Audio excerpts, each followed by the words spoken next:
Esse ano, a gravação, a gente começa oficialmente.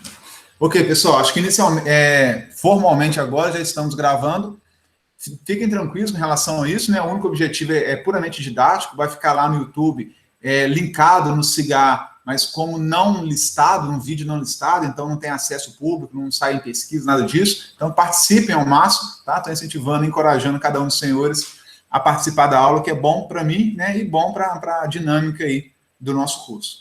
Perfeito? Vou passar rapidinho aqui, pessoal. Só uma breve introdução, né? Antes de entrar no conteúdo técnico, propriamente dito, sobre umas informações gerais aí que a gente precisa passar desse ensino remoto emergencial. Deixa eu projetar. Inicialmente, né, sejam todos muito bem-vindos. Aqui é a nossa sala de máquinas elétricas corrente alternada agora. Então, acompanhe essa turma de vocês desde o primeiro módulo em circuitos de corrente contínua. No segundo módulo, trabalhamos com laboratório, né, laboratório de máquina CC. E agora, aqui no terceiro módulo, estamos avançando aí, né, as barreiras, as fronteiras, chegando já em máquinas CA, ok? Máquinas de corrente, a parte teórica. A parte de laboratório vai ser com o professor Maicon, né? Acho que já tiveram até uma aula inicial com o professor Maicon, não é isso? Ainda não. Ainda não? Que dia que vocês têm aula de laboratório de máquinas? É amanhã, será? Eu acho que é sexta, que a sexta é tudo aula de laboratório. Ah, não, bacana. Então, vocês vão ter amanhã o primeiro contato com o professor Maicon, muito tranquilo, muito gente fina, muito competente. Tenho certeza que a gente vai conseguir fazer aí uma dobradinha, né, que vai resultar em conhecimento e aprendizado aí para todos os senhores, beleza? Pessoal, então, lembrando que não é um ensino à distância, apesar de ser à distância, mas não é aquele ensino formal EAD, pensado no EAD, de modo que todo o conteúdo às vezes fica armazenado, fica gravado, né? É um ensino emergencial, à distância, mas emergencial, que a gente está tentando fazer de forma híbrida, né? Hora ao vivo, hora à distância, atividades diferentes de questionários, tarefas, trabalhos, algumas avaliações, algumas pesquisas. Então, a gente está tentando mesclar para deixar o mais próximo possível do que era no ensino presencial, né? Obviamente, temos limitações tecnológicas, físicas, né, de interação, enfim, mas vamos nos esforçando para ver o que a gente consegue fazer de melhor por vocês. Gosto muito dessa imagem, desse ícone, né, que eu coloquei aqui. Deixa eu mudar o meu... Que essa imagem, para mim, expressa exatamente o ponto em que nós estamos desde quando começou o ensino remoto emergencial, né? Nós temos aqui, nossa missão é fazer o foguete aqui decolar, e nosso foguete aqui é elétrico, né? Então, a gente tem que fazer decolar, a gente tem que sair do chão, da terra, só que a gente tem que estar limitado para fazer isso. Então, a gente tem que, de alguma forma, né, conseguir impulsionar esse foguete para que o conhecimento seja assimilado, seja formalizado, e a gente consiga avançar as etapas, saindo daqui ao final do quarto módulo, todo mundo com o conhecimento mínimo necessário para tocar as carreiras aí de cada um, que tem certeza que será de muito sucesso. Tá? Então, isso daqui é o nosso desafio. Né? Isso aqui é para nos encorajar que é possível, né, mas é desafiador. Sair da nossa zona de conforto, ir para a região do espaço, onde a gente não está acostumado a trabalhar, é desafiador, mas, ao mesmo tempo, é o que nos motiva a continuar trabalhando aqui, e tenho certeza que é o que tem motivado cada um dos senhores aí a continuar no curso, mesmo de forma emergencial, mesmo de forma remota. Ok? Sigam em frente. Quero encorajá-los novamente a confiar, e eu tenho certeza, eu confio, que o Senhor aí será sempre um firme monte que não se abala, mas quem crê, né, permanecerá aí para sempre. Tenho certeza que passaremos com saúde, com sucesso, que Deus está no controle e vai permanecer no controle em nome de Jesus, ok? Pessoal, algumas informações gerais e o nosso acordo que nós vamos estabelecer a partir desse momento, dessa aula. A diferença entre aula síncrona e assíncrona, para todos nós, já está mais do que conhecido, né? Isso é mais para o pessoal do primeiro módulo, não faz nem sentido comentar, mas para saber qual era a preferência de vocês, já consegui pegar algumas opiniões, isso é bacana para mim, para formalizar aí como é que vai ser daqui em diante. E já falei do grupo do Telegram, é muito importante que todos participem e leiam, né, acessem lá quando tiver alguma notificação, porque é o nosso ponto de contato, tá? Então, o Telegram é onde a comunicação flui muito rápida. Todo o conteúdo técnico da nossa disciplina vai estar no SIGA, né? Vai estar linkado ao SIGA, referenciado no SIGA, disponível no SIGA, as avaliações, as notas de aula, os artigos, os questionários, tarefas, tudo é SIGA. Mas o nosso ponto de contato, já que não tem os corredores mais, né, já que não tem ali as aulas presenciais, é tudo no Telegram. Então vai começar a aula, hoje tem aula, amanhã não tem, né, e por aí vai. É a forma mais rápida que nós temos aí para nos comunicar. Incentive os colegas que ainda não estão participando do grupo, que ainda não estão visualizando as mensagens, para poder participar, e as dúvidas podem ser colocadas lá, um tópico referente à nossa disciplina, né, a área técnica, pode ser colocado para discussão, ou seja, para melhorar de qualquer forma o nosso curso. Pode colocar uma piadinha relacionada à área técnica, eu gosto muito dessas piadas nerds aí, ainda mais com relação à eletricidade, à parte técnica, à parte profissional, acho muito bacana, então podem movimentar o grupo no sentido de contribuição técnica, tá? Ok? E os e-mails, já perceberam, né? Eu não costumo receber atividade por e-mail, eu não costumo mandar atividade por e-mail e nem mensagens, comunicação por e-mail, porque eu acho que é um tipo de tecnologia mais formal e mais lento, né? Para interagir. Então, o nosso ponto de apoio é o Telegram. Os e-mails, basicamente, eu até eu agendei toda quinta-feira esse horário, só para guardar na agenda do Google dos senhores, é o nosso encontro. Né? Não quer dizer que teremos toda quinta-feira esse horário, aula síncrona, não. Ok? É só para lembrá-los lá que esse é um momento que, se vocês puderem, separar, né, para assistir o conteúdo da nossa disciplina. Seja ele gravado ou ao vivo, mas separar um momento ali na semana para se dedicar à máquina CA, que eu tenho certeza que se vocês separarem esse tempinho aí, entre 8h20, né, e as 10 da noite, toda semana, todos aí vão conseguir levar o curso de maneira muito tranquila. Vocês chegaram a receber a mensagem do compromisso dessa semana? Alguém chegou a receber? Sim, já está gravado já no meu e-mail. Ok. Vocês receberam a mensagem com o convite dessa aula, ok? Isso. É isso mesmo? Isso. Beleza. Meninos, não há necessidade de vocês aceitarem o convite, clicar em aceitar ou recusar quando não puder participar. Não é necessário, porque cada vez que você aceita ou recusa, eu recebo um e-mail, né, avisando da sua posição. Isso é desnecessário, tá? Até porque eu tenho aí umas 5, 6 turmas, e aí eu tenho mais de 200 alunos, todo mundo confirmar isso para mim, a minha caixa de e-mail, ela lota, né, e fica até difícil filtrar. Então, não é necessário. Eu até coloquei isso aqui embaixo, esse item aqui. Não precisam aceitar o convite ou recusar o convite, é simplesmente para lembrá-los do nosso encontro, ok? Tranquilo? Toda aula síncrona será gravada, inclusive essa. Né? Então, se alguém tiver dificuldade com atualização de voz, imagem, alguma coisa assim, basta permanecer, né, com o microfone fechado, com a câmera desligada, que não vai ter nenhum tipo de constrangimento. Embora eu falei, nosso foco aqui é educação, né? E não é divulgação, não é tornar isso aqui público, nem um curso depois à distância, nada disso. É simplesmente servindo para essa turma, né, para esse momento. Uma vez que acabou o ensino remoto, os vídeos, inclusive, eu irei excluí-los todos da plataforma, ok? Eles estão como não listados, né? Então, se você chegar lá no YouTube, pesquisar, vocês não devem encontrar, porque ele está como não listado justamente para evitar essa divulgação. Ele não está como público, não.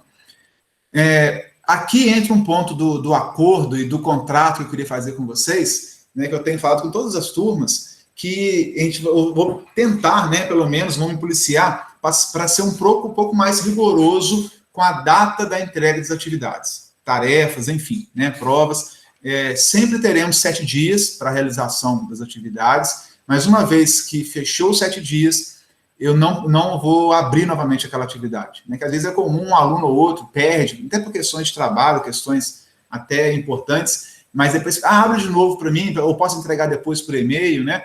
Em alguns momentos eu cheguei até a flexibilizar isso, mas eu tenho reduzido cada vez mais e pretendo fechar um acordo com vocês de que data é data e aquilo não pode ser ultrapassado. Né? Ultrapassou, perdeu os pontos daquela atividade, até porque a nossa escola é profissional, né? E quem trabalha aí sabe disso. Quando a gente tem que realizar uma tarefa, uma atividade, ou entregar um projeto até uma data, acordado com o gerente, com o supervisor ali da sua área, data é data. Né? A gente não cabe a gente pedir ao supervisor, ao gerente, enfim,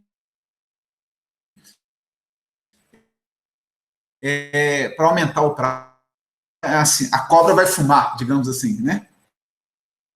É claro que aqui não é empresa, claro que nós aqui não temos uma relação de trabalho, mas por ser uma escola profissional, eu quero tentar manter essa metodologia, né, de trabalho, que é o que todos vocês vão encontrar lá fora, claro que com uma severidade, né, uma importância muito maior. Então é só um treinamento que nós estamos fazendo aqui, que uma vez uma data acordada, é uma data que tem que ser respeitada, ok?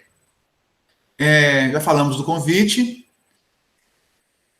Não é direcionado para essa turma, esses avisos não, tá, pessoal? Isso é de forma geral, é a forma como eu estou trabalhando com todas as turmas. Outro acordo que eu tenho feito, vocês já estão acostumados, eu acho que eu já trabalhava assim, né, desde o primeiro módulo com vocês, que é apenas uma tentativa por atividade. Eu sei que isso causa um pouco de estranheza, né, até em relação a outros professores, mas eu vou manter uma tentativa por atividade.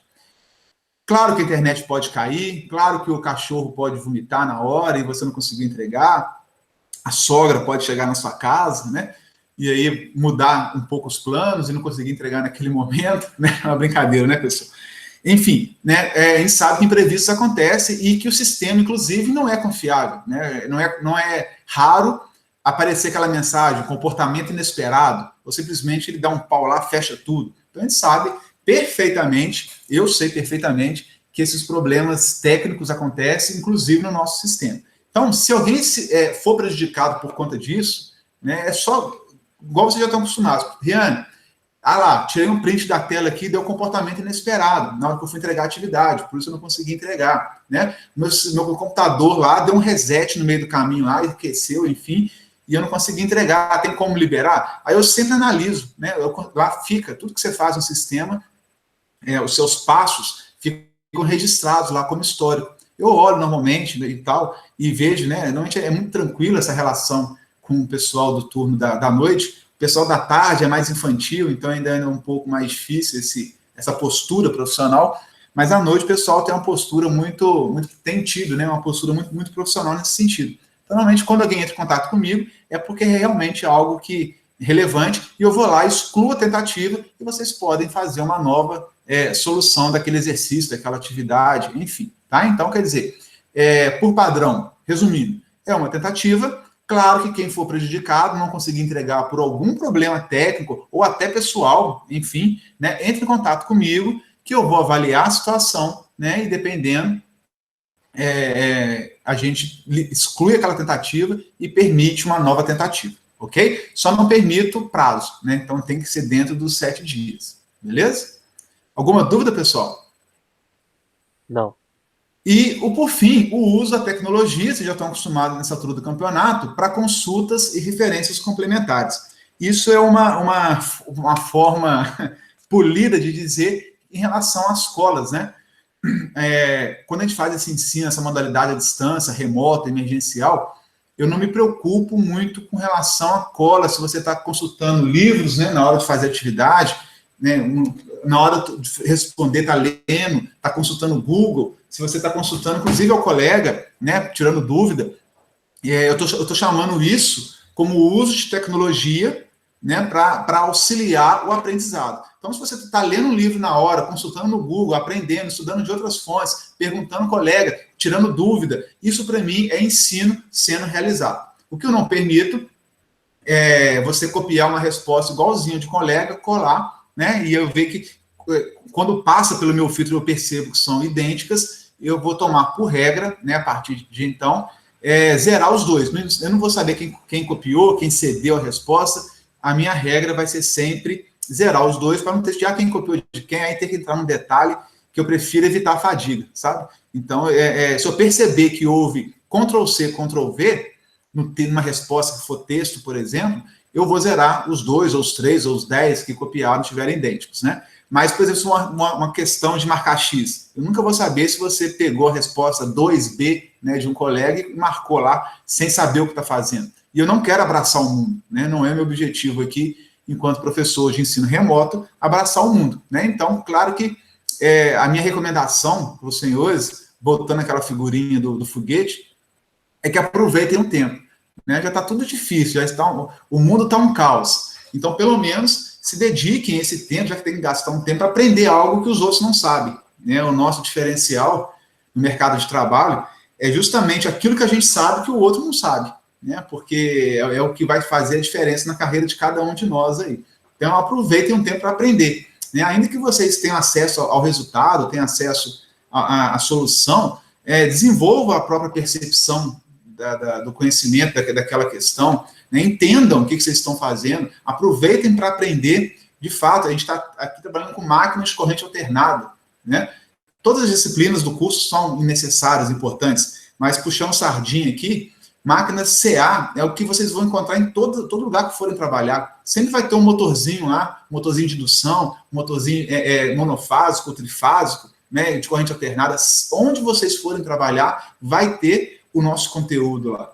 Então, quer dizer, seria um vacilo muito grande vocês perderem a oportunidade de aprender algo que certamente, 100% dos casos, vai estar presente no ambiente de trabalho da área técnica aí de vocês, né? Ainda a pessoa que gosta mais da mecânica, que aqui é eletromecânica, né?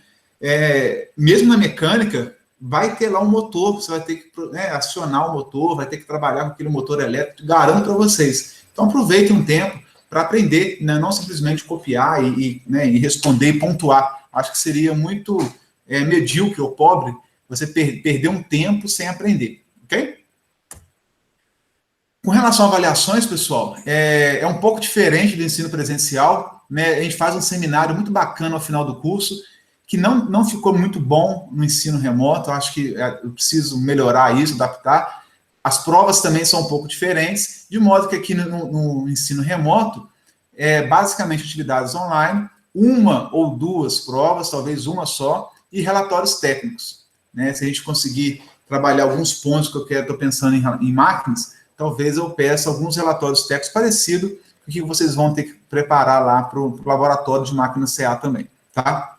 Talvez relatórios técnicos de inspeção de motor, de manutenção, algo nesse sentido. O PAPR vai estar no sistema a partir de amanhã. PAPR, acho que todos conhecem, né? Eu vou gerar o plano do curso, vou deixar pronto lá para vocês até o final, pontuação, o planejamento, né? Claro que pode mudar, mas um planejamento inicial do que nós vamos trabalhar até o final do semestre. Deixo amanhã lá no sistema para vocês. Vocês já viram essa imagem? Eu tinha divulgado antes para vocês, acho que já, não já? 1 milhão de vezes, né? Acho que sim. Mas eu não me canso de colocar o Voltimo é um site, tá, pessoal? Inclusive tem uma Voltimo Academy, que tem vários treinamentos bacanas da nossa área, várias palestras interessantes, vale a pena vocês acessarem. Reúne vários fabricantes da parte elétrica no site da Voltimo também, então tem muita discussão bacana lá, vale a pena acessar.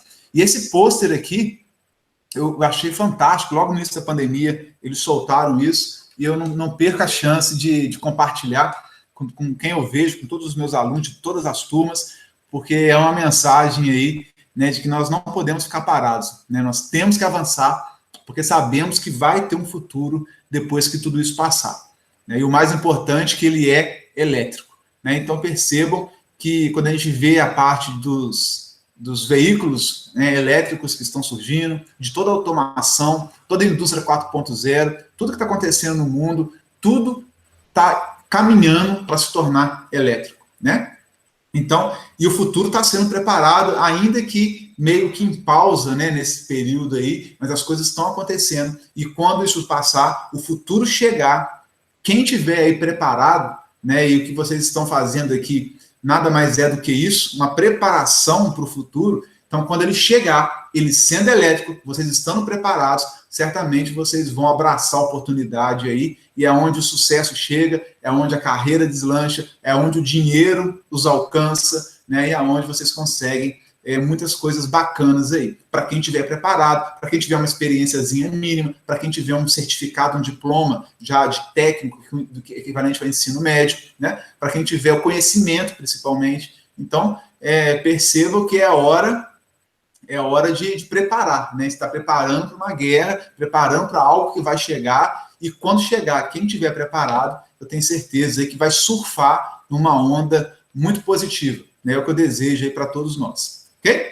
Então estudem, né? Acho que só de vocês estarem aqui numa quinta-feira, um pouco frio, né? Um pouco tempo meio chuvoso, com um professor marreta e tentando ainda estudar, eu acho que mostra a força de vontade de todos os senhores em seguir à frente, em avançar, esperando o futuro que em breve, né, irá nos alcançar. Ok?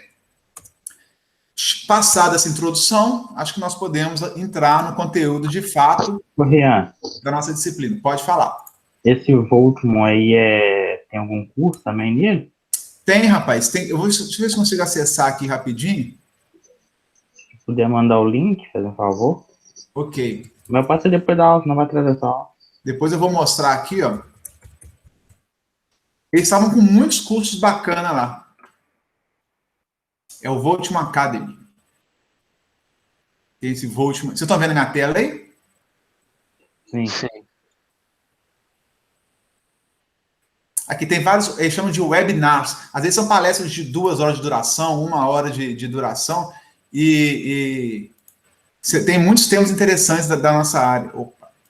Eu mando esse site aqui depois lá no grupo, vocês podem navegar com tranquilidade. Esse aqui tem várias palestras que você pode acompanhar, mesmo depois de já aconteceram, você pode ir lá e ver o pessoal discutindo. Né? Tem vários artigos aqui, artigos técnicos, sobre assuntos da atualidade, sobre energias renováveis, iluminação em LED. Então, tem muitos artigos interessantes.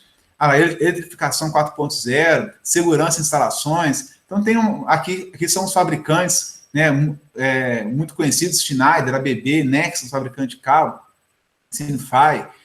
Artigos técnicos tem aqui, ó, PDFs. Então, quem quiser PDFs Aqui tem que fazer login. Tem que fazer um login aqui depois. Então, depois naveguem bastante aí olha quantos tópicos nós temos, né, dentro desse site. É bem interessante. E numa dessas visitas minhas aqui, eu me deparei. Olha quanto catálogo, quanta informação. Você fica aqui viajando o tempo todo, cara. Eu me deparei com aquele pôster, que é onde eu compartilho, né, desde então. Beleza? Mas depois eu deixo lá no grupo direitinho. Mais algum comentário, pessoal? Podem ficar à vontade, tá? Vamos lá? Bom, para começar, né, bibliografia de máquinas. É importante, pessoal, vocês se acostumarem a ler livros, né, de máquinas elétricas, porque eu tenho aqui, por exemplo, eu botei 4 bibliografias aqui, do Chapman, Kozov, Fitzgerald, Del Toro. Então, se vocês observarem essas bibliografias, todos são autores, nenhum é brasileiro, todos de fora. Os livros de máquinas ainda são traduzidos já para o Brasil. O primeiro é esse aqui do Chapman. É um dos melhores em termos de leitura, que eu acho.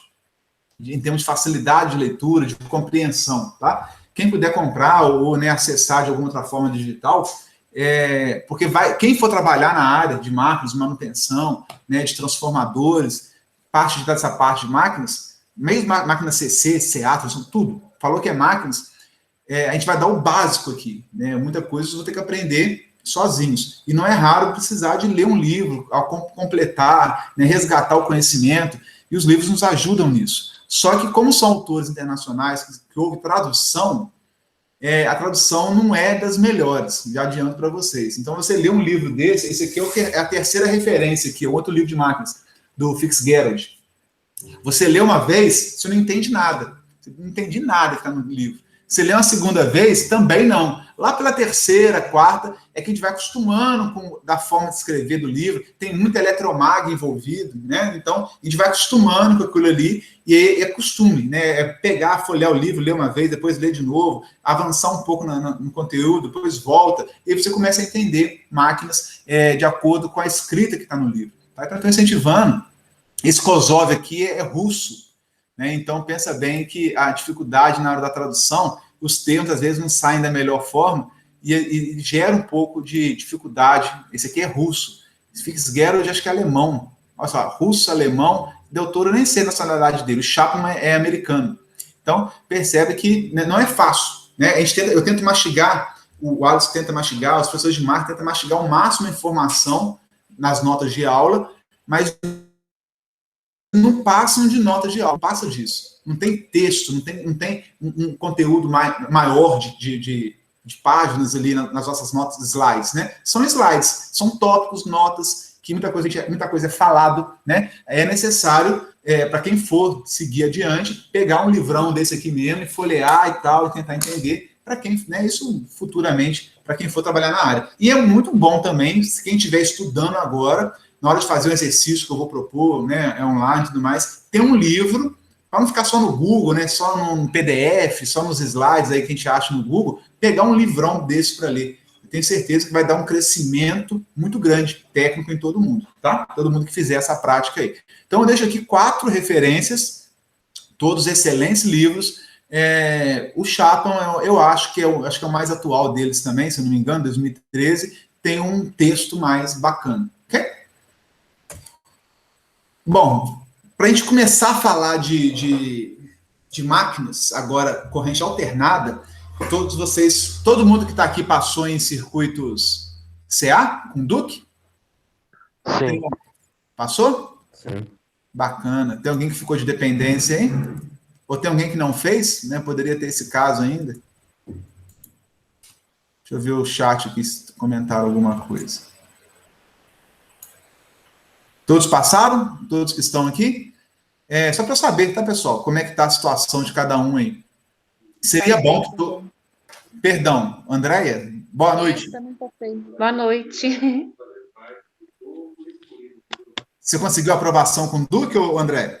Sim, consegui. Show plus. Beleza. Porque aqui, quando a gente falar em máquinas de corrente alternada,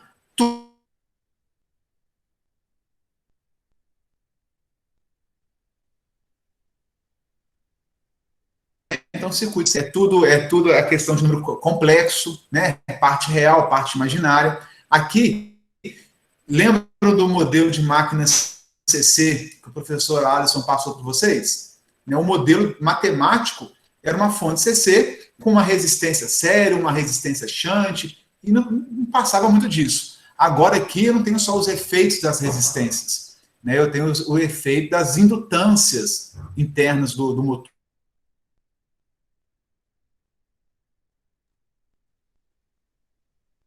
De bobina cabo, né? Em CC é mole, porque o indutor em CC é um curto. Lembra lá do Duke? Né? Um indutor modelado em corrente contínua, com frequência infinita,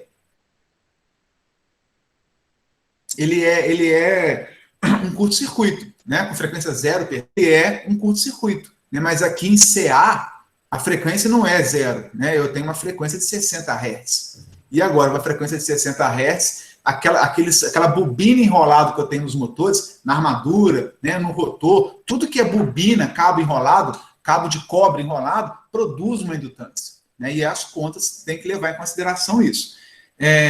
O nosso foco aqui no nosso curso de máquina CA vai ser um pouco diferente de máquina CC. Máquina CC, a gente dá um pouco do modelo matemático, porque é bom vocês consolidarem aquela questão de circuitos, consolida a parte de entender um pouco mais da máquina, mas aqui máquina CA, o foco não é tanto o modelo matemático da máquina.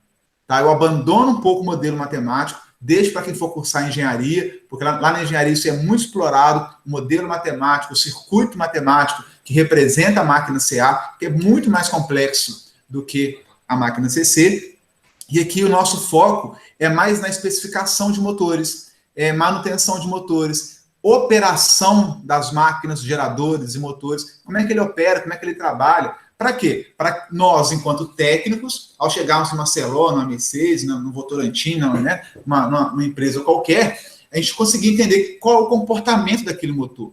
Se eu precisar especificar um motor, comprar um motor novo para alguma aplicação, eu tenho que saber especificar muito bem aquele motor, tenho que saber como é que ele trabalha, se ele parou de funcionar, por que ele parou de funcionar? Se ele não está funcionando como deveria, qual que é o motivo? Então percebam que eu vou levar o curso de máquinas CA voltado mais para uma aplicação técnica, né, de industrial, né, do que vocês de fato vão realizar com o motor para quem for trabalhar na área. né, deixando a parte de modelagem matemática um pouco mais para quem for seguir na engenharia.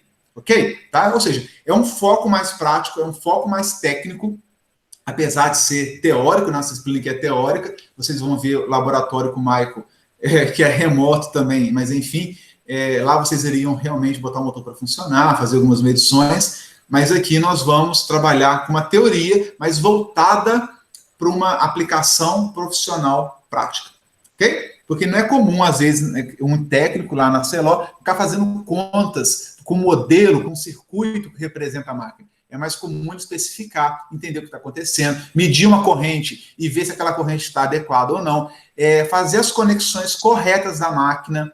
Então, a gente vai ver que tem motores aqui que tem até 12 pontas, 12 terminais. Eu tenho que saber ligar esses 12 terminais de forma muito adequada, senão ele não funciona direito. Então, o foco aqui é bem prático e industrial, beleza? Para isso, eu preciso, né?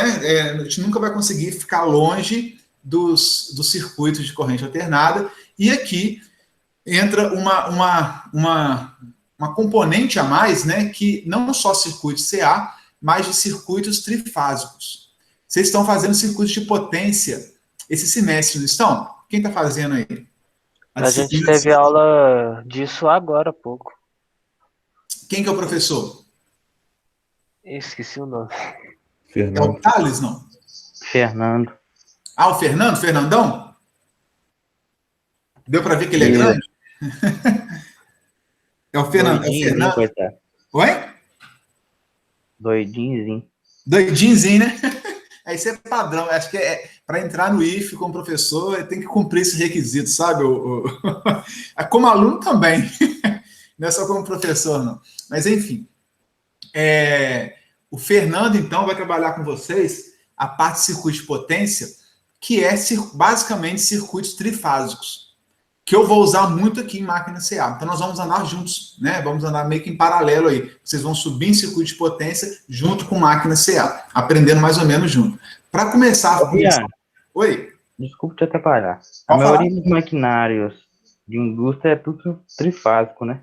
Tudo trifásico. Por isso que a gente já vai começar com trifásico na aula de hoje. Beleza. Porque quando a gente fala de motor, transformador industrial, trifásico. A gente só usa o monofásico e o bifásico em instalação predial. Saiu do predial, da instalação predial. Por que eu falo predial? Iluminação e tomada.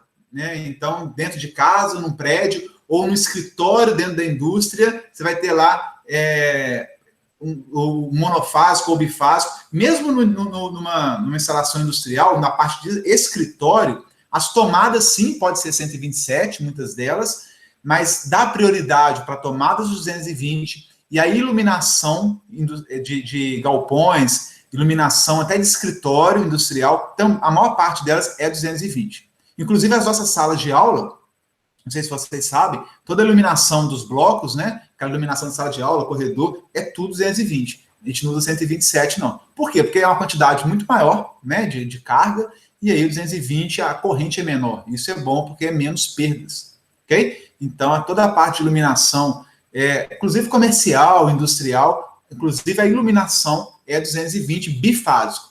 Quando eu falo motor, transformador, trifásico, sempre trifásico. Beleza? Beleza. Nós temos aqui só relembrando, né, uma senoide, para mostrar que a tensão alternada senoidal é o que nós utilizamos hoje aí, basicamente, o grande universo de consumo é corrente alternada. Só um detalhe que eu lembrei aqui, meninos, eu lembro de um caso, quando eu trabalhava na Arcelor, que nossos projetos de painéis elétricos dentro da subestação, painéis elétricos como se fossem várias geladeiras, uma ao lado da outra, que você abre uma porta, ali tem um monte de componente elétrico e eletrônico, né? Que faz a operação dos motores, transformadores, a operação da subestação, enfim, são os vários painéis elétricos. Na hora que a gente abre, é comum ter uma lâmpada lá dentro, para poder enxergar, senão fica muito escuro, né? Por mais que a subestação abrigada, seja iluminada, a hora que você abre o painel, costuma ficar escuro. Então tem uma iluminação, e é uma lâmpada, na época a gente usava, nem era LED, era fluorescente compacta, aquela lâmpada fluorescente compactazinha de 15 watts, né, 11 watts, alguma coisa assim. E era padrão a gente especificar essa lâmpada como 220, né? Não era 127. Por alguns motivos. Um deles eu lembro que era que a gente nem tinha um neutro. A gente vai ver aqui falar sobre neutro hoje. A gente nem tinha um neutro disponível para ter o 127. Era trifásico o sistema. Eu pegava 2 fases do trifásico para alimentar a lâmpada de 15 watts pequenininha lá. E o outro motivo é para evitar roubo, né? Olha que maluquice, né? Era muito comum, às vezes, os painéis mais antigos, que eram 127 a iluminação, a gente abriu o painel, cadê a lâmpada? Algum peão lá foi lá e levou para casa, né? Te desenroscava a lâmpada, botava no bolso, levava embora. Aí depois a gente colocou a lâmpada 220 e tinha um aviso, né? Tinha uma etiqueta, lâmpada 220 volts. E aí parou de sumir lâmpada, né? Porque ninguém em casa tem ponto de iluminação 220. Então a lâmpada não acende em 127. Olha que doideira, né? Só eu lembrei desse caso agora. Como é que as lâmpadas ficaram todas nos lugares depois que a gente adotou esse padrão de 220 volts, né? Ninguém mais se arriscou levar a lâmpada para casa porque sabia que não ia ter aplicação, né? Então, só mostrando aí como é que é esse ambiente industrial. Vamos lá.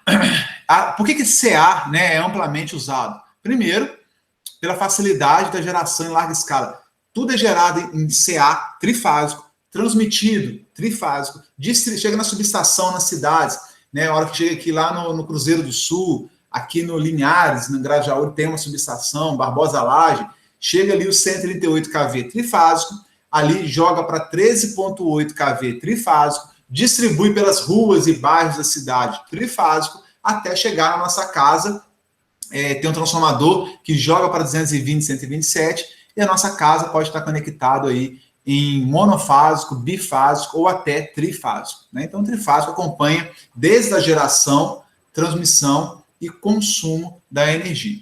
Por quê? Por causa do transporte, né, pessoal? Eu consigo aumentar a tensão, eu gero em 13,8, elevo para 138, transmito nessa tensão, abaixo para 13,8 de novo, ou para 23,1, como é em Juiz de Fora, 23,1 kV, levo para os bairros, aí chega na sua rua, eu abaixo de novo para 220, 127, ou seja, eu estou o tempo todo transformando o nível da tensão. Subo, abaixo de novo, posso subir de novo. Isso, quem permite fazer com muita facilidade é a corrente CA, alternada, por conta dos transformadores, que só funcionam com CA. Transformador funciona com CC? Alguém sabe me dizer? Se eu jogar lá uma tensão, corrente contínua no transformador, ele transforma, aumenta ou abaixa? Não, porque eu acho que tem que ter frequência para modificar o nível de tensão. E quando você fala que tem que ter frequência, eu tenho que ter variação. Lembra do terceiro fenômeno do magnetismo? Tensão induzida. Isso só acontece quando há uma variação do fluxo magnético. Tem que ser um fluxo magnético variante. Tem que subir, descer, subir, descer, subir, descer. Se ele for um fluxo contínuo, por mais alto que ele seja, contínuo, nada produz um transformador. Tem que ser um fluxo variando ao longo do tempo. Variação do fluxo no tempo produz tensão induzida. Então, por isso que o CA despontou aí como preferência na geração, transmissão e consumo de energia. Ok? Não só isso, além da economia, né, de eu fazer isso, mas é impossível fazer isso com CC, corrente contínua, aumentar, diminuir a tensão? Não é impossível, é possível sim, só que não com transformador. Eu tenho que usar outros equipamentos, né, que a gente fala que é eletrônica de potência, que são muito, muito, muito mais caros, mais sofisticados do que usar um transformador. Por isso que essa mudança de nível de tensão em corrente contínua é muito delicado. Hoje é caro, ainda é uma tecnologia, né, muito estudada, mas há 50 anos atrás era quase que inviável, né, era quase que impossível fazer isso com CC, só com CA. Hoje a gente consegue fazer, mas com muita restrição, né? Eu uso mais equipamentos que dão mais manutenção, que são muito mais caros, enfim, é uma série de dificuldades, tá? Só para não fazer, o professor falou que é impossível gerar, transmitir, abaixar, subir tensão em CC. Não é impossível. Ainda não é competitivo, ok? Para muitos casos. Algum comentário, pessoal? Pode me interromper a qualquer instante, tá? Ô, professor, eu tenho uma dúvida. Em máquina CA tem aquele comutador? Não, né? Não. E isso é um bom negócio. Não tem escovas, não tem comutador, né? Muitas vezes, e às vezes nem anel tem. Então, quer dizer, olha quanto de manutenção que a gente ganhou. A gente vai ver em máquinas CA como que a máquina é robusta. Aquele trem para quebrar é difícil, para dar defeito, manutenção é muito mais difícil do que a NCC. Justamente porque não tem comutador, não tem escovas e nem anel. Porque aquelas pecinhas quebram rápido, né? Quebra rápido, desgasta, dá mau contato, dá centelhamento, dá fagulha, né? E aí uma série de manutenção que acontece. Ok? Entendi. Claro que tem um tipo de máquina CA que tem anel, que tem escovas, nós vamos ver, mas são casos específicos, de motores de corrente alternada específicos, para aplicações específicas. O motorzinho, 90% aí das aplicações, vocês estão vendo esse motorzinho aqui? Sim. Esse aqui é um motorzinho da Vega, pequenininho. Esse aqui eu uso, né? Fica aqui no meu escritório como peso de papel. Ganhei um presente uma vez, né, tá até hoje aqui. Estou querendo fazer ele girar o eixo aqui, ó, abrir a caixa dele de fazer as ligações corretas e botar ele para funcionar. É uma brincadeira, tá, pessoal? Ele é só um brinquedo mesmo. Mas pesado, né? Feito de aço mesmo. Esse motorzinho que é o mais comum que vocês vão ver na indústria, esse aqui é um motor de indução que a gente fala, o assíncrono. Esse motor aqui não tem escova, não tem comutador. Vocês vão ver que ele é super robusto. O rotor dele, a parte que gira, nem enrolamento de cobre tem. Para queimar, para dar curto. Olha só, o enrolamento está no estator. Na parte que gira é uma gaiola de aço, né, sólido ali. O trem é para bater ali no asfalto ali que não quebra, não acontece nada. O pano está funcionando, não tem enrolamento, não tem cobre, não tem verniz, não tem curto, não tem aquecimento, não tem nada. O rotor disso aqui dura pro resto da vida, né? Então, olha como é que o trem é robusto. Por isso que ele é muito utilizado. Falando nisso, né? Olha esse comentário da economia aqui. A manutenção é muito menos frequente, muito mais fácil, o motor custa mais barato. E se eu tiver dois motores de 10 cavalos, por exemplo, o CC ele é muito maior e muito mais pesado do que o CA, os dois de 10 cavalos. Né? Então, perceba que o CA ele é mais leve, ele é menor e ele dá menos manutenção e é mais barato. Então, só tem vantagem, né? A desvantagem... Aí, professor, mas aí você acabou com o curso lá de máquina CC, né? Não, calma, né? Muita calma nessa hora. Quando a gente fala em circuito eletrônico, o motorzinho CC, né, para drive de DVD, por exemplo, né? Carrinho controle remoto, pequenos acionamentos feitos em corrente contínua, o motor CC é show de bola. Não só isso. A gente tem algumas aplicações que antes a gente usava o motor CC muito e na indústria para controlar a velocidade. Facilmente a gente controla a velocidade do motor CC. Motor CA, nós vamos ver que a velocidade dele eu não controlo. Eu vou ter um valor de velocidade ali que varia de acordo com a frequência, varia de acordo com o número de polos e ponto. Eu não consigo aumentar, dobrar, diminuir, nada disso. Né? Então essa é a desvantagem, grande desvantagem do motor CA em relação ao motor CC. Porém, a tecnologia avançou, né? E hoje, não sei se já ouviram falar de um dispositivo eletrônico que toda indústria, né, hoje faz uso, que é o inversor de frequência. Né? A VEG mesmo produz aí uma linha muito bacana de inversores de frequência, que quando eu uso o inversor de frequência associado a esse motorzinho, que não é fácil controlar a velocidade dele, é impossível, na verdade, o inversor de frequência controla exatamente a velocidade desse camarada. Então, quer dizer, a grande vantagem do motor industrial CC acabou com o advento do inversor de frequência. Agora, com o inversor de frequência mais o motorzinho, eu consigo fazer o controle fino da velocidade, mesmo em CA. Nós vamos ver isso em detalhes ao longo aí do nosso semestre. Ok? Dúvidas? Milhares, né? Mas calma que nós vamos tirando aí devagarzinho. Meninos, olha só, já conhece, estão cansados de saber, né, que a conversão da energia mecânica em energia elétrica é um gerador, e quando eu faço o processo contrário de conversão, eu pego a energia elétrica e pretendo transformar isso em energia mecânica, eu estou falando de um motor. Né? Quando a gente está falando em motor CA,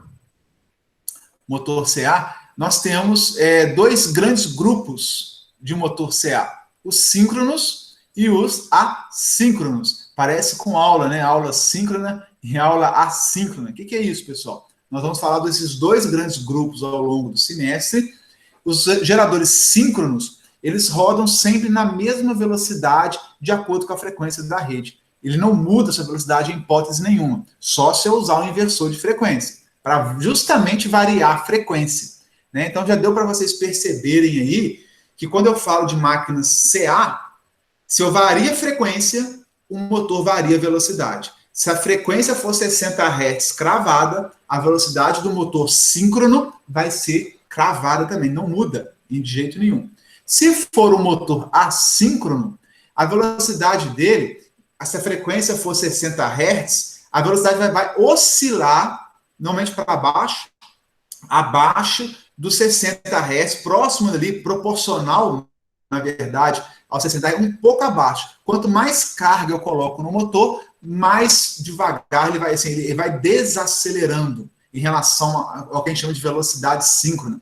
Então, o motor de indução, esse motorzinho aqui, muito carregado, ele vai desacelerando, mas próximo dessa velocidade proporcional a 60 Hz. Né? Ele fica próximo ali. Se eu botar muita carga, ele vai só perdendo velocidade, até um ponto que ele não consegue mais tocar o processo, ele trava, ele para, porque ele não consegue mais acionar aquela carga se for muito grande. Se tudo vai bem, ele fica numa velocidade ali, ó, próxima aos 60 Hz ali, proporcional aos 60 Hz, se tudo for bem. Esse é o motor assíncrono. O síncrono é cravado, a velocidade não muda de jeito nenhum.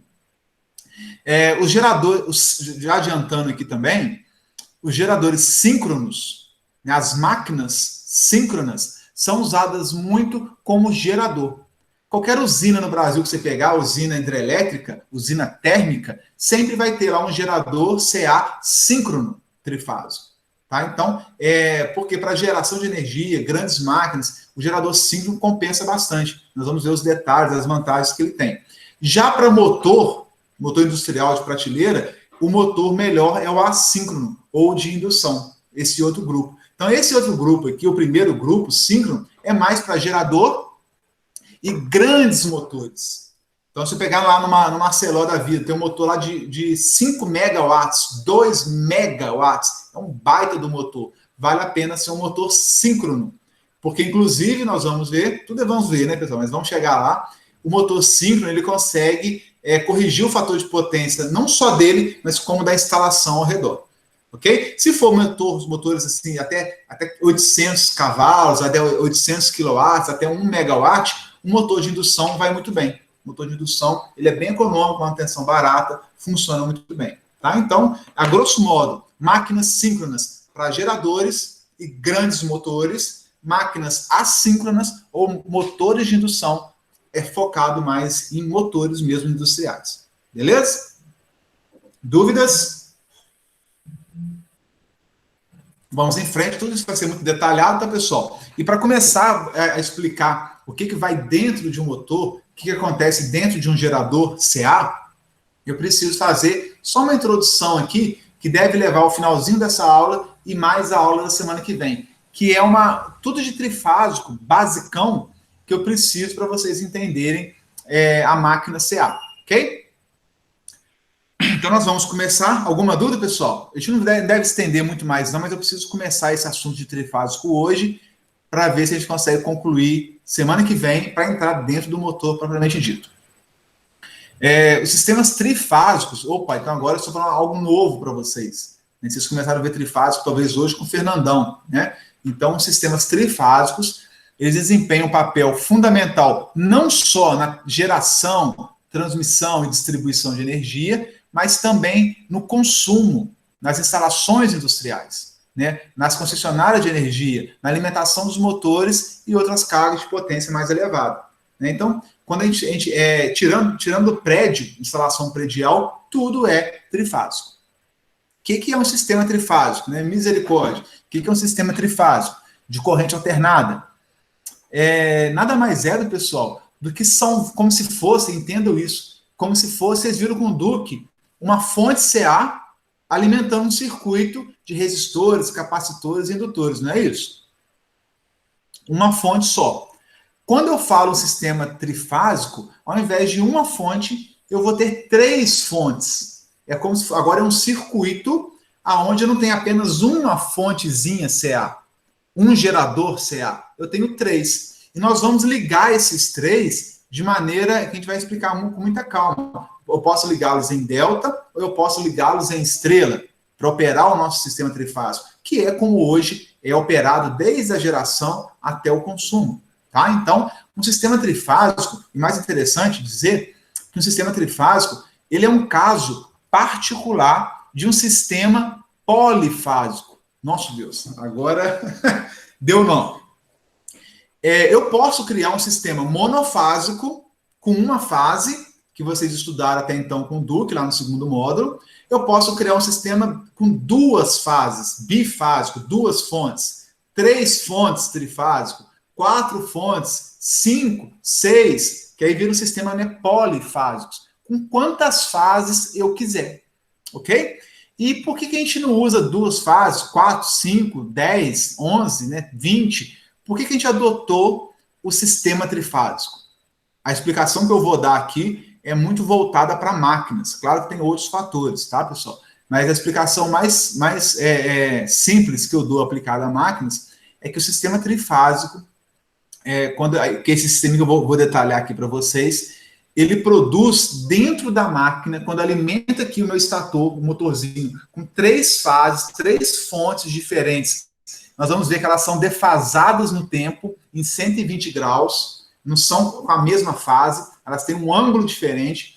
Na hora que eu alimento esse motor com 3 fases, aparece aqui dentro um campo magnético girante, um campo magnético variável, como se fosse um campo aqui dentro, norte e sul, e esse norte e sul fica o tempo todo girando proporcional à frequência que eu estou alimentando aqui, a frequência da rede, proporcional aos 60 Hz. Olha que bacana. Por enquanto, eu vou chamar de mágica, depois, matematicamente, eu vou provar essa mágica, tá? Para vocês. Eu vou alimentar o meu estator, o meu motor, com 3 fases, 3 fontes CA, e vai surgir aqui dentro um ímã que fica o tempo todo girando numa velocidade que é proporcional à frequência da minha rede. 50 Hz se for no Paraguai, 60 Hz se for no Brasil. Criar um campo magnético girante, que fica girando aqui dentro, é muito bom. Por que é muito bom? Acabamos de falar na terceira lei, né, ou terceiro fenômeno do magnetismo, que quando o campo magnético varia no tempo, ele produz tensão o quê? Induzida. Não é isso? Eu falei, campo magnético variando no tempo, ó, vou girar aqui, ó, tá variando o campo magnético. Aqui está uma bobina. Se tem um campo magnético variando aqui dentro, eu tenho variação de fluxo magnético na minha bobina, produz tensão o quê? Induzida. E olha só, qual o nome que a gente deu para esse motorzinho aqui? Esse motor é um motor assíncrono ou motor de indução. Por que motor de indução? Porque na hora que eu alimento o trifásico aqui dentro, aqui a caixa de ligação chega um trifásico aqui, surge um campo magnético girante que vai induzir aqui dentro, fazer uma indução, ao nome dele aí, uma indução que vai provocar um torque elétrico na ponta do eixo. Nós vamos explicar todo esse processo para vocês entenderem bacaninho. Mas só para ir assimilando, né? Olha, puxa vida, o trifásico é bom porque produz um campo magnético, vou entender melhor esse campo magnético daqui a pouco, que ele gira, ele varia, e se ele varia, ele provoca tensão induzida, por isso que é motor de indução, porque ele funciona à base de tensão induzida a partir desse campo magnético girante, que só acontece quando eu tenho uma alimentação trifásica. Uma fase não produz esse campo magnético girante, 2 fases não produzem esse campo magnético girante, 3 fases produz. Eu preciso ter 3 defasadas de 120 graus, já vou mostrar melhor isso, né, tal como está aqui, para produzir esse campo magnético. E se tiver 4 fases, não produz, fica perneta, fica torto, desequilibrado, ruim. 5, também não. 6 produz. 9 fases, produz. 12 fases, produz. Múltiplos de 3 fases sempre produz um campo magnético girante. 3 fases, 6, 9, 12, 15, 18, 21, por aí vai, né? Por que eu não uso, então, um sistema hexafásico, com 6 fases? Com 9 fases, nem sei como é que fala, né? Me ajudem aí. Eu nem sei como é que falaria um sistema com 9 fases, que também iria funcionar. Por que eu adotei o de 3? Essa resposta é simples, né? Por que o de 3? Porque 3 é o menor número de fases que me produz um campo magnético girante. Né? Por que eu vou gastar 6 fases? 6 cabos, imaginou? 6 cabos no poste ao invés de 3. Né? 6 cabos saindo na linha de transmissão ao invés de 3. Então, obviamente, que o 3 é o menor número de fases que eu consigo produzir o campo magnético girante, que é muito útil para toda a força motriz, né, relacionada ao motor. É o menor número que produz o campo magnético. Então, para a economia, foi adotado aí universalmente, mundialmente, o sistema trifásico para geração, distribuição e consumo. Entendeu? E aí, esse conjunto aqui, ó, assustador de equações, vale para qualquer sistema com N fases. 4, 5, 7, 9, 10, por aí vai. Eu posso pegar esse conjunto de equações, aplicar agora para o meu sisteminha trifásico, com N igual a 3. E o início aqui, que é só o início, tá, pessoal? O início da onda, igual a 0, para facilitar a nossa conta. Se o φ aqui é 0, eu estou partindo da origem. A primeira fase parte da origem, né? Então, se eu fizer isso, olha só, aqui fica 2π 360. O N igual a 3, 360 dividido por 3, vai dar aqui na fase 2, menos 120. Aqui, ó, menos 360 dividido por 3, que é 120, fica menos 120. O primeiro aqui não tem N, não tem 2π, não tem nada, é só ômega-t. Ômega-t, ômega-t. O φ é 0 aqui, ó. E aqui, fica menos 2π 360, vezes 2, 720, dividido por 3 fases, que é 240. Então, eu particularizei um sistema polifásico num sistema agora trifásico. Apesar de ser assustador, não tem nada demais aqui, ok? E agora eu abandono esse sistemão de equações para trabalhar agora, igual eu falei, com 3 fontes. Eu tenho uma fonte, esse daqui é o valor de pico da onda, né? Raiz de 2 vezes o valor eficaz é o valor de pico cosseno ômega-t. A fonte minha, meu gerador número 2, é o mesmo valor de pico, só que agora o cosseno da minha onda é de ômega-t deslocado de 120 graus. E a minha terceira fonte, o meu terceiro gerador, o mesmo valor de pico, porém deslocado de 240 graus da primeira. Ora, um gerador de tensão alternado, portanto, ele vai produzir 3 tensões senoidais idênticas, defasadas de 120 graus. A primeira é 0, defasei de 120 na segunda, mais 120 na terceira, ou menos 120 na terceira, melhor dizendo, né? De modo que eu tenho 3 fontes idênticas, picos idênticos, valores eficazes idênticos, frequências ômega-t idênticas, porém defasadas de 120 graus. Consegue entender? Traduzindo isso aqui em figura, né, em gráfico, eu vou ter preto a senoide do meu gerador 1, vermelho a senoide do gerador 2, e em azul a senoide do gerador 3. Ora, professor, isso está defasado de 120 graus mesmo?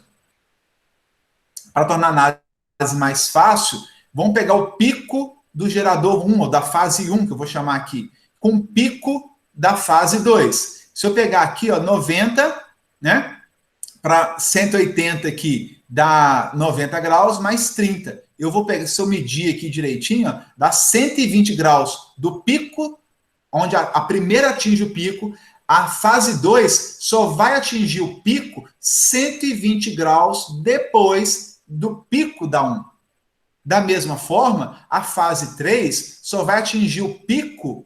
Olha aqui, ó, aqui tem 120, aqui tem 120. 120 mais 120, 240. Então, a fase 3 só vai chegar aqui no pico, no valor máximo, 240 graus depois, atrasado da fase 1. Eu falo que a fase 2 está 120 graus atrasada da fase 1 e que a fase 3 está 240 graus atrasada da fase 1.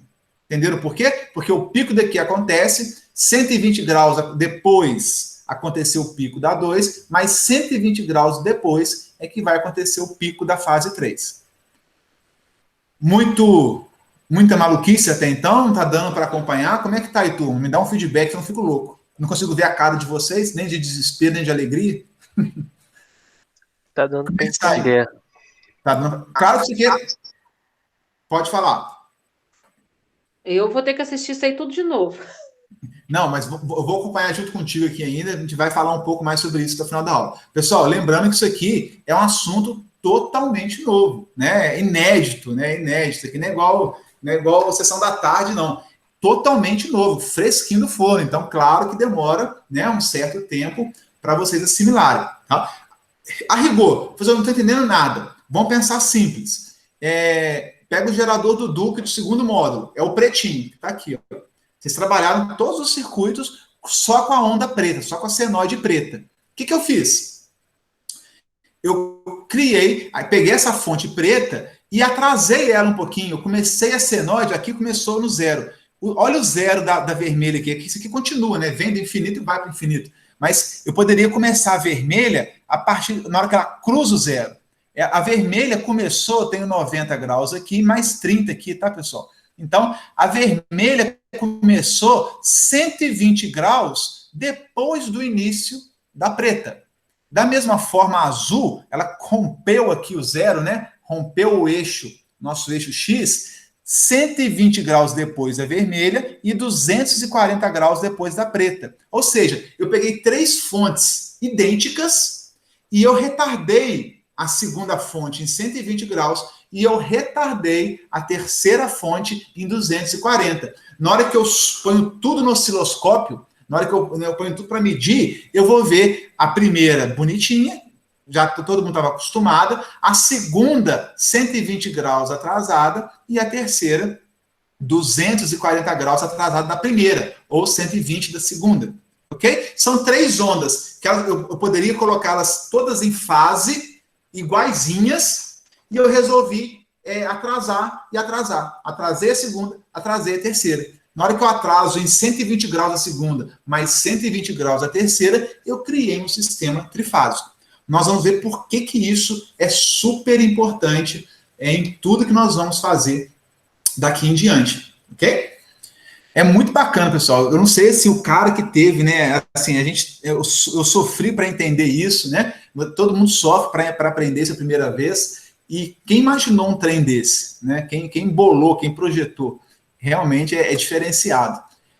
Então, para a gente entender isso um pouco melhor, vamos lá. Vocês vão ver que vai começar a ficar um pouco mais claro. E aí, daqui a pouco, eu vou aplicar isso. Na hora que eu aplicar isso no dia a dia, as coisas vão assentar. Prometo. De novo aqui, tem as 3 ondas, V1, eu vou chamar aqui V1, como se fosse tensão da fase 1, V2 vermelho e o V3 azul. Elas estão lá rodando lá, ó, no espaço para a vida inteira. Vão estar lá. Enquanto estiver energia, elas estão acontecendo defasadas. Quais as equações matemáticas que representam esse sistema? Lembra lá do Duque? V1, raiz de 2, valor eficaz, vezes o cosseno de ômega t. É um cosseno de ômega t, uma fonte qualquer, CA. V2, o valor aqui de pico, raiz de 2 é F, é o valor de pico, cosseno de ômega t, atrasei de 120, desloquei, atrasei de 120. Lembra aquela defasagem angular, que era muito falada em circuito CA? E agora que a minha senoide 3 é a mesma coisa, só que eu atrasei, eu fiz uma defasagem angular de menos 240. Senoidalmente, se é que esse termo existe, né? Me perdoem se não existe, mas senoidalmente falando e matematicamente falando, é isso daqui.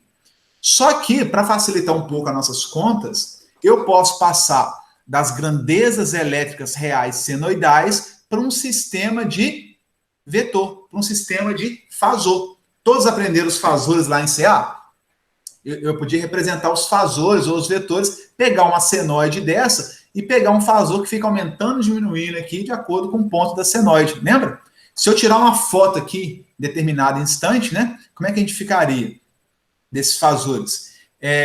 O preto, V1, eu desenhei o preto aqui, ó, ele sai do 0, o preto aqui não saiu do 0, da origem? Então, eu coloquei ele no meu eixo aqui horizontal, que é o meu 0 graus aqui, tá? Então, aqui, ó, onde está essa pontinha da seta, é meu 0 graus, minha referência. Como ele saiu da origem, eu coloquei ele na origem.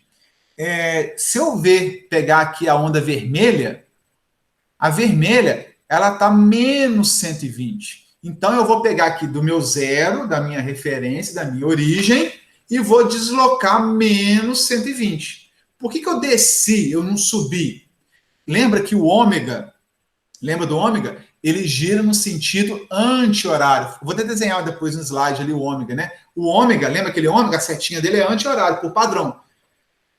Então, se eu subir, eu estou positivo ou adiantado.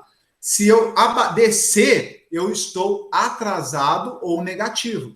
Então, na hora que eu falo que a onda vermelha está menos 120, eu tenho meu 0 aqui, eu tenho menos negativa para baixo. É o sentido horário é negativo. Atrasado, estou atrasado de 120 graus. Se eu medir aqui os 120 graus, eu desenhei o meu fasor V2 aqui. Da mesma forma, a onda azul está menos 240. Então, se eu tenho 0 aqui, eu vou fazer menos 120, continuar girando menos 120 de novo. Parei aqui no azul. Ó, menos 120 está aqui, menos 120 de novo está aqui, ó. 120 com 120, 240. Professor, né? Já deram essa dúvida? Eu posso rodar menos 120, depois menos 120, que é menos 240 total. Não é a mesma coisa que menos 240. Não é a mesmíssima coisa do que mais 120? Opa, não buga não. Menos 240. Não é a mesma coisa, ó. Se eu vier aqui para trás, se eu girar para trás, menos 240, não é a mesma coisa do que mais 120? Sim, eu coloquei aqui para vocês, ó. O menos 240 do azul, eu posso rodar menos 240 para trás ou mais 120 para frente. É a mesma coisa, porque é um círculo trigonométrico, né? Não importa se eu dou meia volta. Se eu dou meia volta de um lado ou do outro, cheguei no mesmo lugar. Eu estou aqui, na origem. Estou aqui na origem aqui. Se eu girar para cá ou girar para cá, 180 graus, mais ou menos é o mesmo lugar. Se eu der um giro de 360, eu estou no mesmo lugar. Eu gosto desse negócio, quando eu vi uma atriz, eu não vou falar o nome não, né, porque está gravado, aí depois eu processar de novo, mas teve mais uma atriz global, uma reportagem que estava lá, acho que no UOL, não sei, a minha vida deu um giro de 360 graus. Falei, então não mudou nada. Né? Porque se a vida, quis dizer, eu acho, que a vida dela deu um salto, um giro de 180 graus. Aí virou de ponta cabeça, né? Virou do avesso. Então, se eu dou um giro de 180 graus, eu fico de ponta cabeça. Agora, se eu dou um mortal carpado aí de 360, eu estou no mesmo jeito, não mudou nada, né? Então, como é que a trigonometria é importante aí, até para falar das suas aflições, né?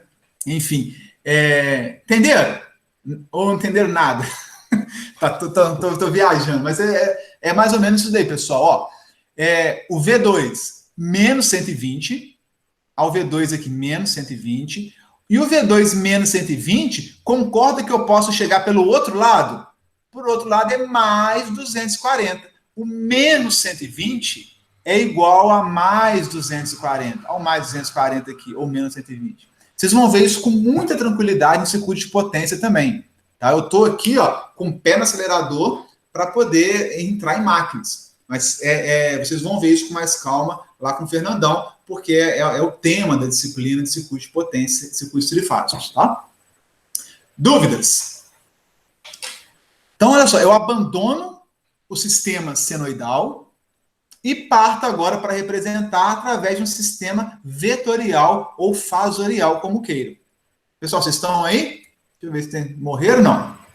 Não, todo mundo aqui. Beleza. Fartaram ainda não, né? Então, eu agora, trabalhar com isso daqui assusta um pouco vocês, né? Então, eu prefiro trabalhar da forma polar aqui, ó, fasorial, polar ou retangular, porque eu acredito que vocês estejam mais familiarizados com essa representação aqui de vetor, ou de fasor, né? Eu tenho aqui uma fase 0, o 1 ou A, ou, né, o A ou R, eu tenho 2, B ou S, deslocado de 120 e eu tenho 3 deslocados de menos 240 ou mais 120. Tá? Essa representação fasorial eu acho que é mais amigável dentro do que vocês estudaram em circuito CA. E agora, para fechar a nossa aula, todos estão com calculadora científica aí? Eu preciso de ajuda. Oi?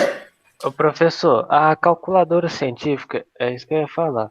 O Felipe, ele passou uma que converte em retangular em polar num site online. Pode usar ela nas aulas? Pode, claro, sem problema. Eu faço a calculadora por ser mais rápido, né? Mas não deve ter algum site, deve ter vários sites aí online que fazem essa conversão.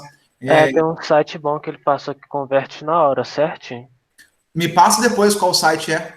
Eu vou passar. Joga lá no grupo. Aliás, melhor, joga no grupo, no nosso, o site usado para a conversão de coordenadas polares, retangulares e vice-versa, né? Joga lá no grupo, que aí todo mundo tem acesso. Acho que é um tipo de informação bacana.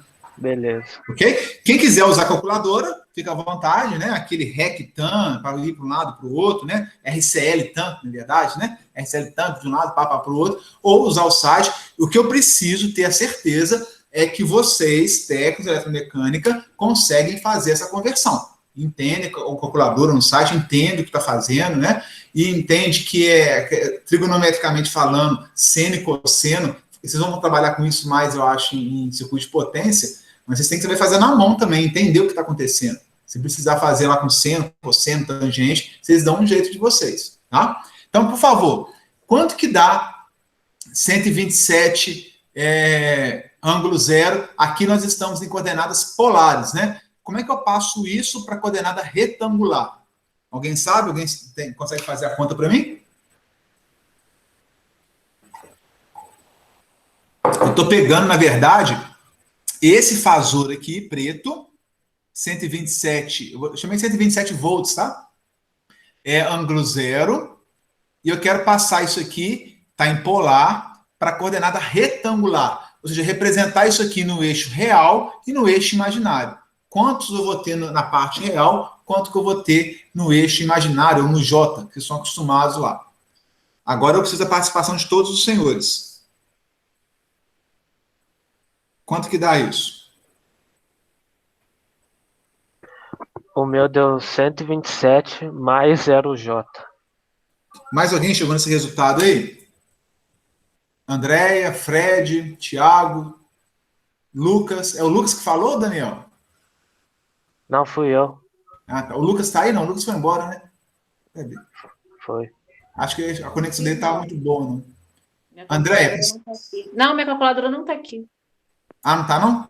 Tá não. Tá depois você tenta fazer depois, Andréia. E a gente pode fazer da seguinte forma também, né? Eu posso pegar aqui os 127 volts, e se eu quiser saber, eu posso multiplicar pelo cosseno do ângulo, para saber a parte real.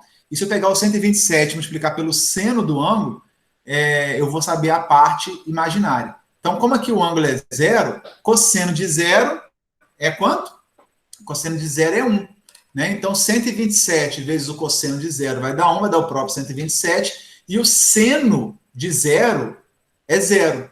Então, o seno, pessoal, é a representação no eixo Y, né? Então, se eu pegar o ângulo 0 graus aqui, a projeção no eixo Y é zero. Então, seno de zero é zero. Então, 127 volts vezes seno de zero, que é zero, dá zero. Então, portanto, eu vou ter aqui, ó, que o 127 ângulo zero, no eixo real eu tenho 127, no eixo J, imaginário, eu tenho zero.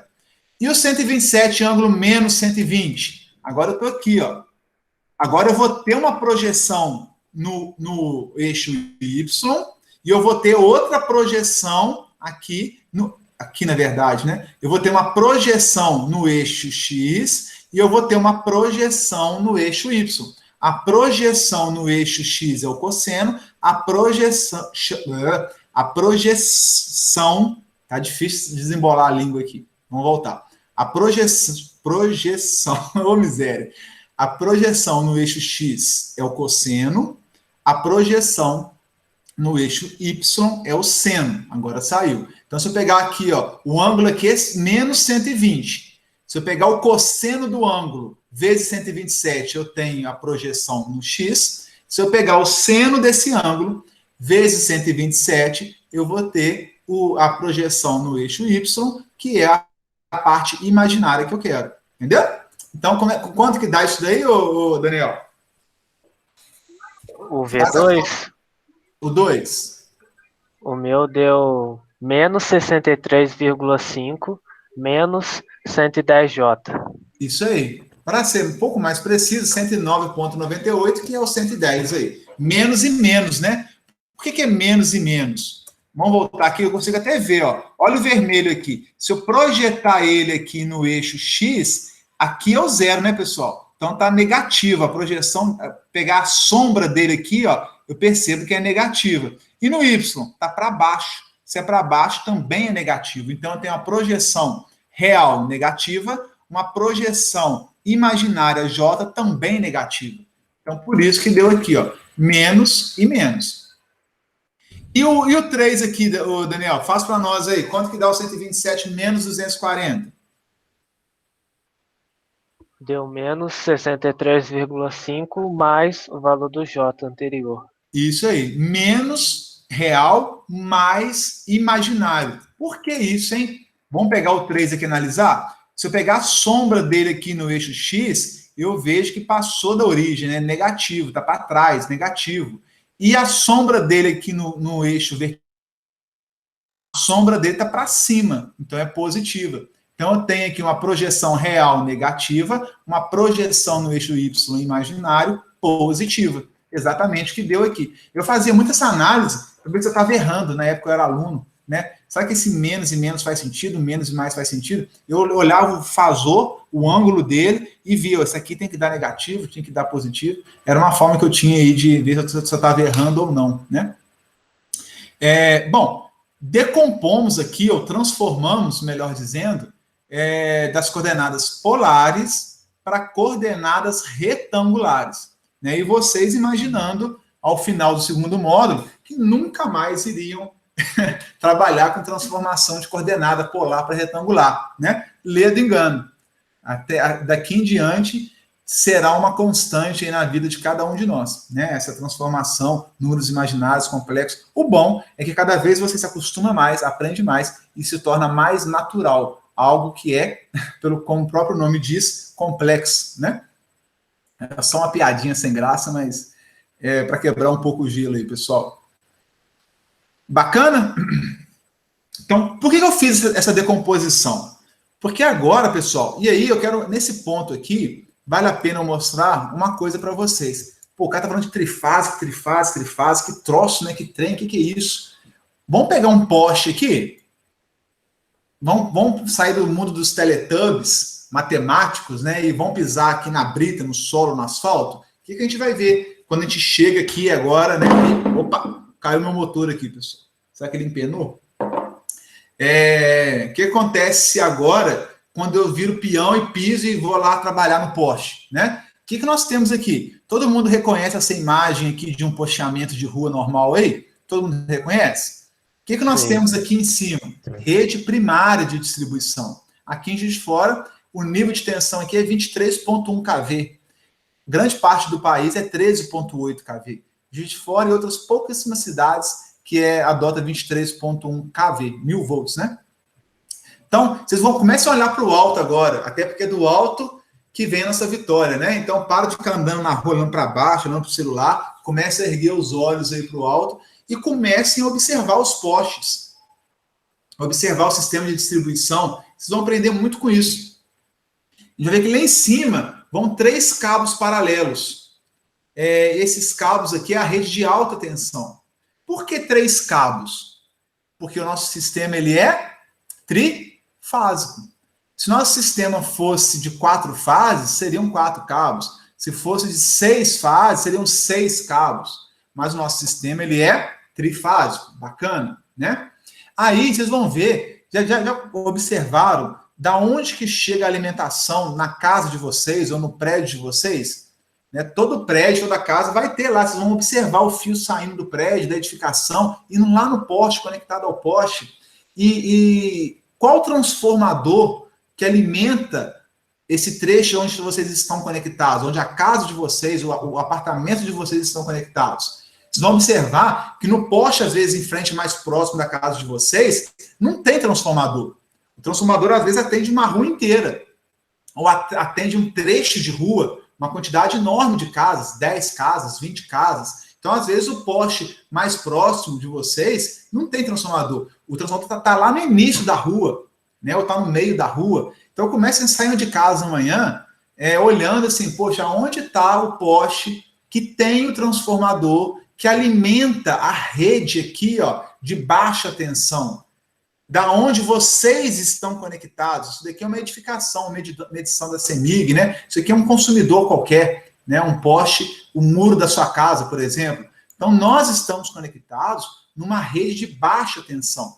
Que rede de baixa tensão é essa? Muito simples. Eu pego a rede de alta, que vem lá da subestação do Barbosa Laje, do Linhares, do Cruzeiro do Sul, enfim, chega aqui em 23.1 kV, a hora que chega no início da sua rua, né, ou na metade da sua rua, o transformador, olha lá, o transformador ele é monofásico, bifásico, o transformador ele é 3 cabos chegando aqui no transformador, estão vendo? Ó? Eu pego uma derivação do meu ramal de alta tensão, alimento o transformador, primário do transformador, com 3 fases, porque tudo nosso é trifásico, e o que sai do transformador? Sai 3 fases também, só que sai um cabo a mais, que é o neutro.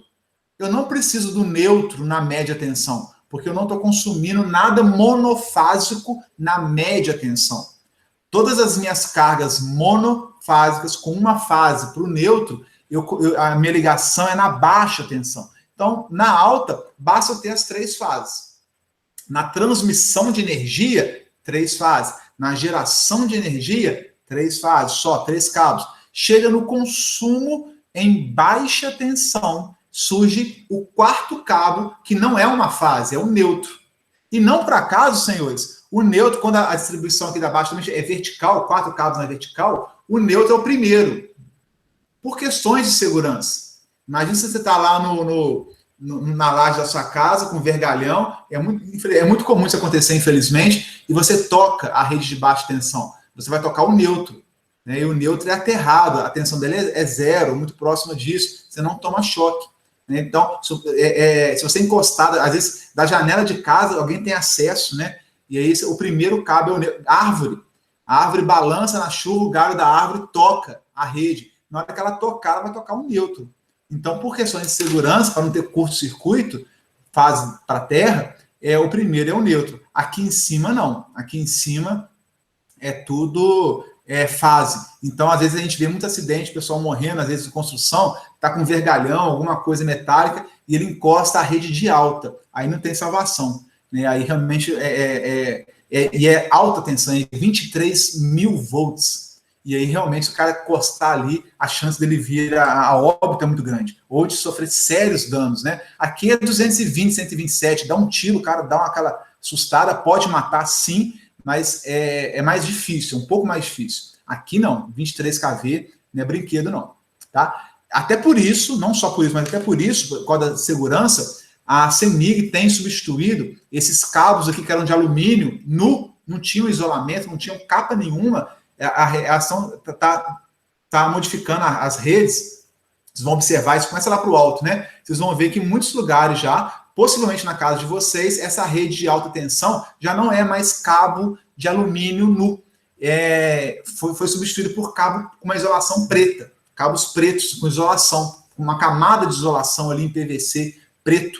Né? E aí, se você tocar, você não vai tomar o choque ali, porque está protegido contra contato. E aí a distribuição deixa de ser, às vezes, na horizontal, e ele faz uma distribuição mais próxima dos cabos, inclusive, né? Até entrelaça um cabo no outro, é possível isso acontecer, porque agora, antes, eu tinha que manter um espaçamento mínimo entre as fases, porque estava tudo ali contato, né? Estava nu, cabo nu. Agora, se eu substituir isso por um cabo isolado, eu posso até passar um pelo outro, tem alguns espaçadores específicos para distribuição. Enfim, comecem a observar o posteamento, a redistribuição, tirem foto, mandem no grupo se tiverem dúvidas, vou ter o maior prazer em comentar, ok?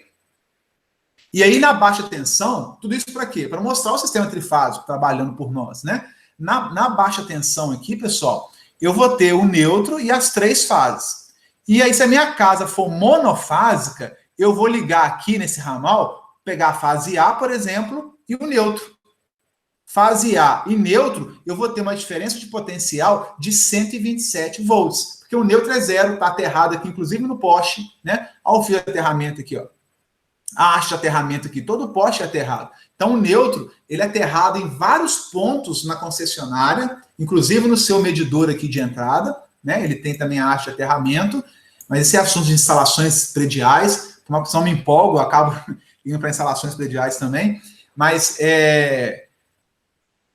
aqui para dentro de casa vai fase A, neutro, 127. Fase B, para o neutro, 127. Fase C, para o neutro, 127. Por que é 127? Olha aqui agora o nosso sistema decomposto aqui. Qual a tensão que eu tenho aqui na fase 1, ou fase A? 127. Menos zero, qualquer coisa menos zero, que é o neutro, é ela própria. Fase 2, ou fase B, 127 menos argumento 120. Fase 120 menos zero é ela mesma. Mesma coisa com a fase 3. Então, na hora que vocês pegam um multímetro, na casa de vocês, lá na tomada, e mede os dois pinos ali da tomada, os dois polos da tomada, vocês estão medindo fase para o neutro. Vocês estão medindo a DDP, diferença de potencial, entre uma fase da tomada e outro ponto é um neutro. Então, vocês estão pegando... Eu não sei qual fase vocês estão medindo. Eu não tenho a menor ideia de qual fase vocês pegaram aqui no poste. A, B ou C. Não tenho ideia. Mas não importa, porque qualquer fase que vocês pegarem, 1, 2 ou 3, A, B ou C, R, S ou T, L1, L2, L3, chamem, né, como queiram. Qualquer fase dessas, em relação ao neutro, que é zero, está o próprio 127. Compreendem isso? Tranquilo? Sim ou não? Ô, professor, Oi? uma dúvida. Nos postes, aqueles 3 fios mais grossos que ficam em cima é a tensão mais alta, no caso, né? Isso, é a rede primária que a gente fala de distribuição. A alta tensão, bem aqui em cima. Aqui embaixo, corre abaixo. Aí uma coisa que dá para perceber, o transformador na minha rua é logo no início, e eu moro aqui quase no final. E dá para ver que ali tem uns fios que ligam no monte daqueles fios fininho que vai para a rua toda. Aí só toma cuidado, porque embaixo aqui da rede de baixa tensão ainda tem os cabos de comunicação, de internet, telefone. Eles ficam encaixados tipo numa caixinha, né? Eles estão abaixo, vocês vão identificar aqui a alta, a baixa, e depois vão vir a parte aqui de servidão, que é a parte de comunicação, que aí são os fios bem fininhos de internet, televisão, telefone e tudo mais. Mas você vai observar que, igual aqui, ó, tem uma ligação dos fios que vai para sua casa, que é a energia, que está ligada nessa rede aqui do transformador. Sai do secundário, você consegue até ver do transformador saindo os cabos secundários, alimentando toda a rede secundária que a gente fala de distribuição. Começa a observar lá. Se tiver dúvida, bate uma foto e manda no grupo que eu te mostro. Porque o cabo da minha internet aqui, ele sai aqui da varanda aqui da frente e dá para ver ele conectado na caixinha, que fica perto desse fio fino. Aí essa caixinha não tem nada de energia ali não, é puro sinal de comunicação de internet. Ah, tá. Entendeu? Se você está vendo o sinal da internet saindo da sua casa, do seu apartamento e conectado nessa caixinha que estou te falando, são cabos que rodam aqui embaixo da rede de baixa tensão. Eles vão aqui embaixo. É puro sinal de comunicação. Ali não é alimentação de 127 volts, não. Ali é só para sinal de internet e telefone. Sinal de internet, telefone, televisão, dados. São sinais de dados, puramente dados. Não tem ali potência, não tem energia, entendeu? Ah, sim. Porque quando instalou, eu lembro que o técnico falou o nome da caixinha que eles põem para conectar a rua inteira. Eu esqueci o nome dessa caixinha que eles conectam. Não, tem vários nomes. Tem multiplexador, tem outros nomes específicos de cada fabricante. Se for a Vero, é um nome, alguns usam outros nomes, então tem vários nomes aí. Mas são todos equipamentos de comunicação, aonde ali são pulsos elétricos, sim, sinais elétricos, sim, mas não de potência, de 127 volts, 220. São sinais apenas de comunicação, sinal. Entendi. Beleza? Podem perguntando aí. Então, se a gente voltar para cá para fechar a aula, pessoal, eu sei que já são 10 horas, só para a gente fechar, se eu pegar qualquer tensão aqui em relação ao neutro, V1, V2 ou V3 em relação ao neutro, eu vou ter o próprio 127. Agora, o que acontece se eu alimentar duas fases? Pegar agora o nosso chuveiro que é 220, vocês devem ter algum chuveiro em casa que é 220, ou alguma tomada 220, eu estou ligando agora entre duas... Estou ligando agora entre duas fases. Eu estou ligando aqui entre A e B, ou entre B e C, ou entre C e A. Estou pegando entre duas fases qualquer. Se eu pegar a diferença de potencial entre duas fases qualquer, entre 1 e 2, 2 e 3, 3 e 1, não importa. Se eu fizer a DDP agora, não mais de uma fase para o neutro, que eu sei que o neutro é 0, da própria fase, entre duas qualquer, como é que fica, hein? Se eu subtrair aqui em coordenada polar, dá ruim, né? Coordenada polar é bom para fazer multiplicação ou divisão. Para fazer soma ou subtração, o bom é usar as coordenadas retangulares. Vamos fazer V1 menos V2? V1 menos V2, eu vou pegar a parte real do V1 menos a parte do V2. Menos, o V2 já é negativo, então fica menos com menos, né? Menos 63,5. Isso aqui, azul, é a parte real. E a parte imaginária do J? Olha o J aqui. 0 da fase 1.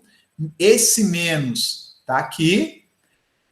A fase 2. A fase 2 também é negativa. Então fica menos 109,98. Eu vou ter um resultado real, eu vou ter um resultado imaginário. Consegue entender? Aí vai ficar como dever de casa da aula de hoje, vocês fazerem isso, cada um fazer mesmo. Faz aí, não acompanha só comigo não, para poder aprender. Se eu fizer isso, pessoal, eu vou chegar nesse resultado em coordenadas retangulares. 127 menos com menos é mais, né? Então vai virar 127 mais 63,5 dá 190. E aqui, menos com menos fica mais também, fica mais J 109,98. O que isso quer dizer? A princípio não quer dizer muita coisa, não.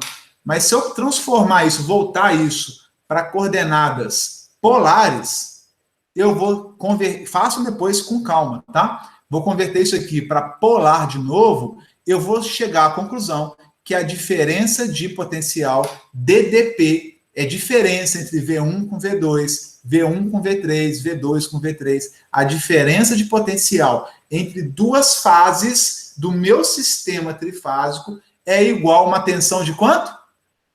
219,97, que nada mais é do que o 220.